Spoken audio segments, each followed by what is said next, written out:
We circle back to our top story this morning, the Trump administration revoking Harvard's ability to enroll foreign students and also forcing existing international students to transfer to other schools or lose their legal status. The federal authorities say the university is fostering violence, anti-Semitism, and coordinating with the Chinese Communist Party, allegations it has denied. And for more now, we are joined by an international student at Harvard. He is Leo Gerden from Sweden. Leo, thank you so much for joining us this last minute now. I just want to find out a little bit more about yourself. So your field of study, where and how long you've been at Harvard, your reaction when you first heard about the announcement from the Trump administration. Was this a surprise, or were there already, events building up to this? Yeah, so there have been threats over the last couple of weeks that this might happen, because what's happening right now is that international students are being used as poker chips in a battle between the White House and Harvard, because Trump is essentially trying to install himself as the provost, the president of this university.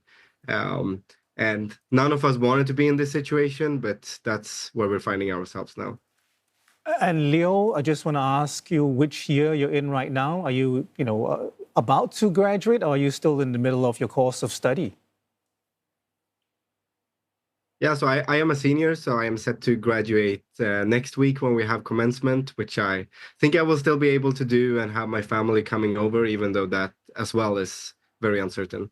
And do you intend to carry on working in the United States? Are you hoping to do that on a visa, a work visa that's sponsored by Harvard? Is that what's happening for you also?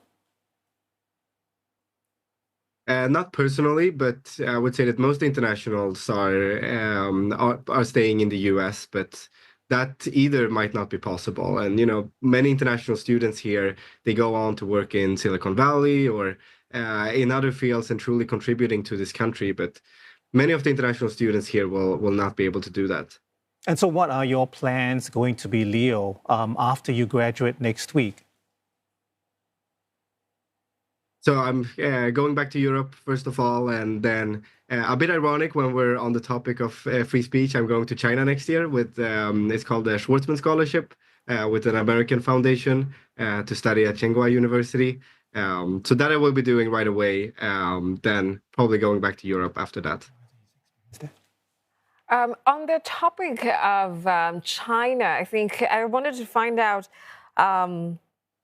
whether, because the CCP has been blamed as one of the reasons for this refusal to admit further foreign students. I mean, do you experience what the Trump administration is claiming? I think that Trump right now is throwing everything he can at Harvard. He was even accusing Harvard of taking money from Qatar, which I think is pretty ironic now that he's himself accepting a private jet from Qatar. He's been throwing accusations of whether it's anti-Semitism or whatever it may be, but we know by now that there's no base for any of these claims. He's just trying to find reasons to go after Harvard in whatever way they can, whether it's revoking our student visas, pulling off funding, all in a coordinated attack towards not only Harvard, but also higher education in this country and free speech and academic freedom. Okay, so just to be clear, Leo, you haven't encountered personally any incidents of violence, anti-Semitism. You haven't come across any officials or students who are, with the Chinese Communist Party. Is that correct? Am I right to say that? Yeah, I have not seen anything of that. Okay, so I want to ask you about. Obviously, I think you would have friends who are not graduating next week. They might be in the first or in the middle of their programs. Do you know what they've been advised to do by Harvard at this point? Because we are hearing that they have to transfer immediately. I mean, what's the advice that's coming from school administration officials right now? Yeah. So this came only about a couple of hours ago, so we haven't heard anything from Harvard yet. But honestly, I would say that transferring to another institution is also going to be very risky, because this will not stop with Harvard. it is going to go to other universities as well. So many people are simply thinking about transferring rather than to other institutions in the world rather than staying in the US.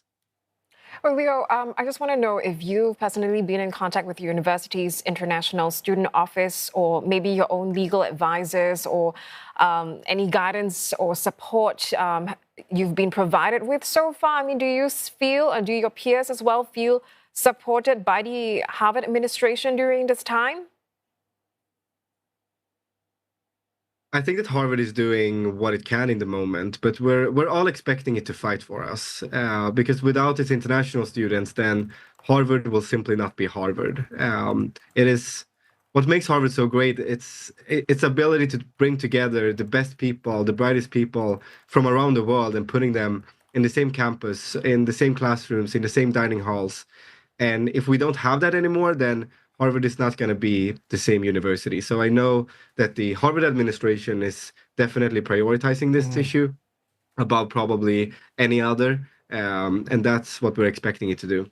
Leo, as you head into graduation next week, I'm wondering whether or not you are, feeling, I guess the word I might use is a little bit unsafe. I mean, I know guidelines have been coming from the school administration. They were released earlier about reporting, immigration officials on campus about your right to keep your door closed in your dorm or your room until the identification of the officials in concern are verified. Have you been doing that, first of all? And do you feel a heightened sense or, of a need to do that, after this news?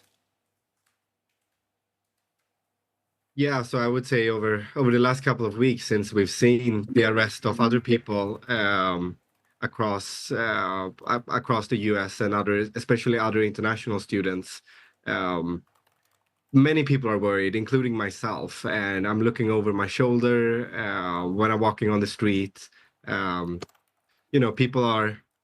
People are worried, including myself, that something similar to what has happened to, for example, Rumeysa Öztürk, who is a Turkish student at the neighboring school Tufts. She was approached on the street by 5 masked federal agents and thrown into a detention center in Louisiana. I'm definitely worried that something similar could happen. Yeah, and Bill, just, how you think the moves by the Trump administration might affect the global perception of the U.S. as a destination for higher education. Personally, what do you hope for moving forward? It is definitely taking a hit on higher education overall in this country. I mean, imagining being an incoming freshman, having been accepted to Harvard, and now seeing this news, people are definitely thinking twice about going to this country because frankly, you don't know whether you will be able to finish your degree at all. So less international students and international researchers overall are going to come to this country. And that is going to limit the US ability to be sort of the world center for academic success. All right, Leo, we will have to leave it there. We thank you so much, for taking the time to talk to us this morning on the show and explaining what's happening and also describing your personal situation. Leo Gerden is an international student at Harvard University.